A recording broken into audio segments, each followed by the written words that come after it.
கிறிஸ்துவுக்குள் பிரியமானவர்களே, ஆண்டவராகிய இயேசு கிறிஸ்துவின் விலையேறப்பட்ட நாமத்தினாலே இன்றைய புதுவாழ்வு வார்த்தைகள் நிகழ்ச்சிக்கு உங்கள் யாவரையும் வாழ்த்துகிறோம், வரவேற்கிறோம்.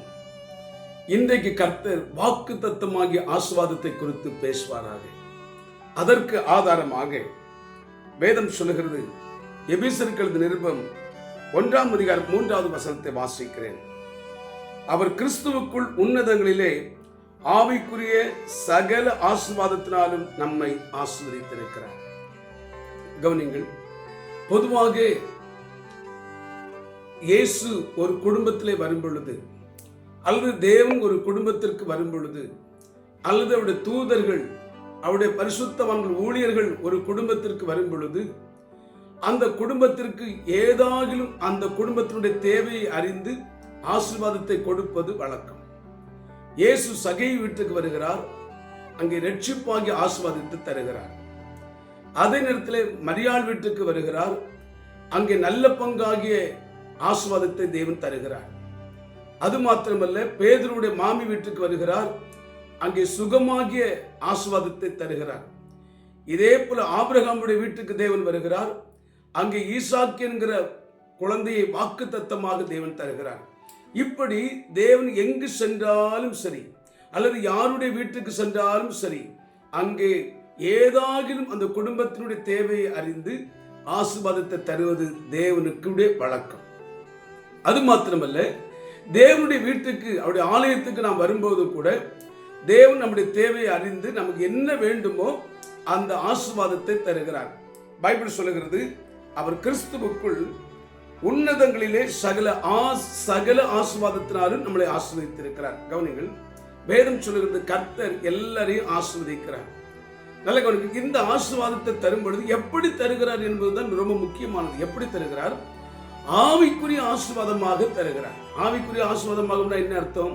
வாக்குத்தத்தமாக தேவன் நமக்கு தருகிறார். அதை குறித்து ஆண்டவர் சொல்லும் பொழுது, எபிரேயர் 6:11 வாசிக்கும் பொழுது நான் இப்படியாக வாசிக்கிறோம். கர்த்தருடைய நாமம் மகிமைப்படட்டும். நீங்கள் அசதியாகிராமல் வாக்குத்தத்தமான ஆசீர்வாதங்களை விசுவாசத்தினாலும் நீடிய பொறுமையினாலும் சுதந்திரித்துக் கொள்கிறவர்களை பின்பற்றுங்கள். நல்ல, ஒவ்வொரு வாக்குத்தத்தங்களும் ஒவ்வொரு ஆசீர்வாதம். பைபிள்ல டைரக்டா 3000 வாக்குத்தத்தங்கள் இருக்குது. நேரடியாக நான் உன்னை ஆசீர்வதிப்பேன், நான் உன்னோடு கூட இருப்பேன், நீ போகிற இடத்துல எல்லாம் வருவேன், இப்படி நேரடியாக சொல்லுகிறது 3000க்கு மேற்பட்ட வாக்குத்தத்தங்கள் இருக்குது. ஆனால் அதே நேரத்தில் மறைமுகமாக சொல்லப்படுகிறது 5000க்கு மேற்பட்ட வாக்குத்தத்தங்கள் இருக்குது. இப்படி 8000 வாக்குத்தத்தங்களுக்கு மேலாக வேதத்தில் நாம் இருப்பதை காண்கிறோம். நல்ல கவனிங்க, ஒவ்வொன்றும் ஒவ்வொரு ஆசீர்வாதமாக இருக்கிறது.